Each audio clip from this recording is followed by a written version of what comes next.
po. And I came with my mom. And she's my inspiration for everything. And for this song, Philippines, you're my inspiration. And this song is for you. And for this plan that's going on right now. Okay, Sophie, I need to ask you this one. So, our judges, they want to know you better.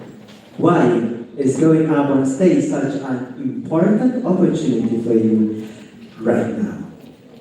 Right now, to be honest po, I did know that I would be one of the grand finalists because there's a lot of talented Filipinos out there and I'm really, really grateful for them. But it's important right now because I dedicated this song for the Philippines that's going to be in a flood season right now in Typhoon. And I'm also grateful for all the Filipinos who are supporting me. Hello po! And of course, my family. I'm so grateful that they're always with me and supporting me in my journey in this singing. And I'm only here to just dedicate this song to the Philippines. And that's what I'm here for po.